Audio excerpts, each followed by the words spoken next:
Let's return to our naive-Bayes classifier now with rain as the class, either yes or no, and grass being wet as the only feature that we're going to measure. Let's suppose we have the conditional probability that grass is wet given that there is rain. So obviously if there's rain, the chance that the grass is wet is very high. Otherwise it's still there but not too much. And if there's no rain, there is a very low chance that the grass is wet. And of course, if there's no rain, the chance that the grass is not wet is very high. Notice again that this is a conditional probability table, so the values for a particular value of rain being yes, these have to add up to 1. The prior or a priori probability that it rains, regardless of whether the grass is wet or not, is say 20% of the time it rains in this locality and 80% it doesn't rain. Now if we have just this one feature, our Bayes rule gives us the fact that the joint probability of R and W can be factored in two ways, as the probability of R given W times the probability of W, or this conditional probability times the prior probability of R. Now suppose we are given some evidence that we actually observe that the grass is wet, that is W equal to yes. Now we can condition this joint probability by restricting it to the case where W is yes. So we get probability of R given W equal to yes times the probability that W equal to yes, and this side gets probability of W equal to yes given R, which is the likelihood, times the prior, which doesn't have anything to do with W, so we don't have to condition it. This element probability of R given W equal to yes can now be written as the right hand side here divided by the probability of the evidence. The inverse of probability W equal to yes, we'll just write it as sigma. It's simply the probability of the evidence, and we'll use this sigma wherever we need to refer to 1 over the probability of the evidence that we are observing. Pardon the use of sigma for this purpose here. Earlier we used sigma as a selection operator, but now we will use sigma only as the inverse of the evidence probability. Study this carefully. So that what we want is the a posteriori probability of R given the evidence, which is simply proportional to the likelihoods multiplied by the prior. In SQL, we can write this as select sum of P times P from these two tables where W equal to yes, and R equal to R, because we have to make sure that we're joining these tables on the common attribute R and finally grouping by R. This is what we've studied before, how to multiply two probability tables. So the result is what we get by restricting our cases to the rows where W is yes, multiplying the P values and adding them up, but there's nothing to add up since there are only two values, each of them having two rows having distinct values of R. So we simply multiply 0.9 by 0.2 to get the first row for R equal to yes, and 0.2 by 0.8 to get the second row. This is the product of these two potentials or probability tables. Now we need to normalize so that the total probability that of R is 1. So the sum has to be 1. So essentially we're taking the probability of R being yes as 0.18 divided by the sum of these two values, which we get as 0.18 divided by the sum, and you get 53% or 0.53. This is the chance that, or our belief that it's raining once we see the grass is being wet.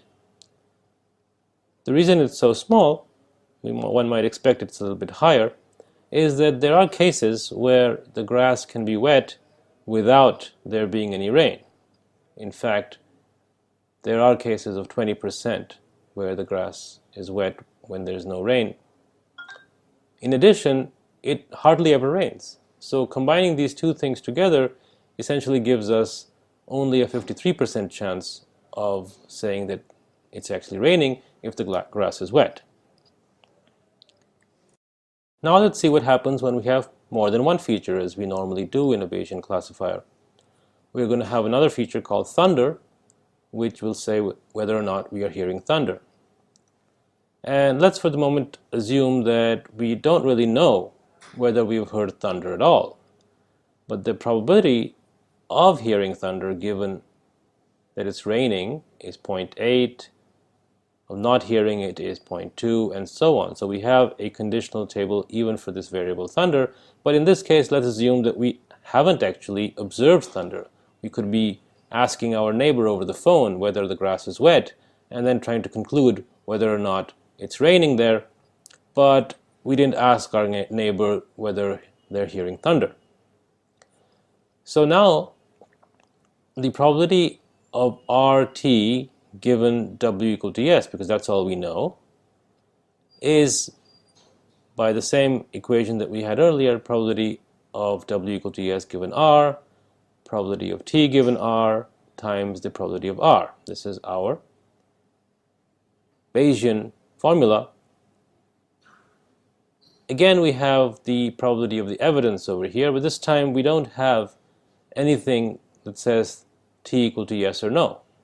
So we need to sum out T in this product if we want to understand or know only the probability of rain. The way we sum that out is that we again do SQL, so we select R and the sum of the products of all three of these columns from these three tables, where W is yes, and all the common variables, which are only R over here, the only common variables between these tables is R, and then you group by R. This effectively sums out T because we're only selecting R and summing up the values for different values of T. Now, you can verify that you could do this by first joining T1 and T3, that is this table and this table, that is the PW given R and P of R, just like we did earlier, and then joining the result of that with the T given R table. So we're just going to take the result we had earlier and join it with this new table. But notice that we get the same result, because when we multiplied this element by 0.8 for R equal to yes, and again by 0.2 for R equal to no, and then sum them up, we'll get the same result, because 0.8 plus 0.2 is 1. Similarly for 0.1 and 0.9. So it doesn't change anything. This is to be expected since there was no new evidence as compared to earlier. Just by including something new in our diagram, we couldn't expect to change our belief in R.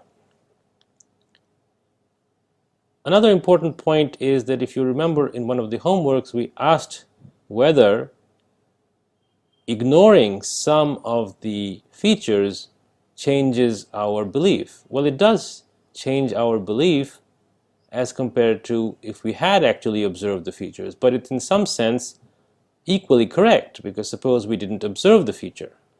So this is actually the same as a Bayesian classifier with two features, but only partially being observed, that only one of them is being observed. So you could have millions of features and only observe one or two, and you'll still get the same result just by putting them in your classifier. The summing out process makes sure that this process always works and you don't get any wrong results. Go back to that example where we asked whether partial evidence changes things, and in fact it doesn't. It is simply as if the feature didn't exist. Of course, if we are observing the feature, it's better to include it, but by ignoring it, we're not saying that we had a wrong result. It's just that we didn't have that feature to measure. That's all. Now let's see what happens if we actually do have evidence about t equal to yes or no, and let's suppose we have t equal to yes. So now we're looking for the probability of rain given w and t are both yes. And now in this case we restrict our multiplication by the pt given r table to the case where t equal to yes only.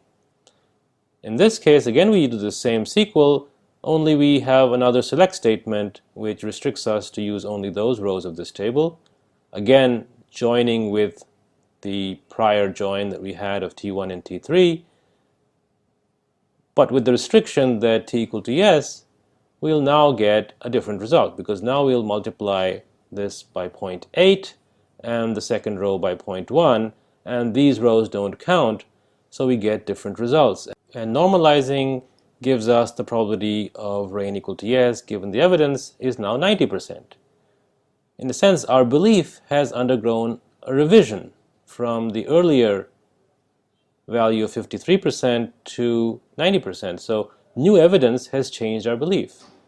In classical logic, once you asserted that, say, rain occurs or doesn't occur, you can't change our belief.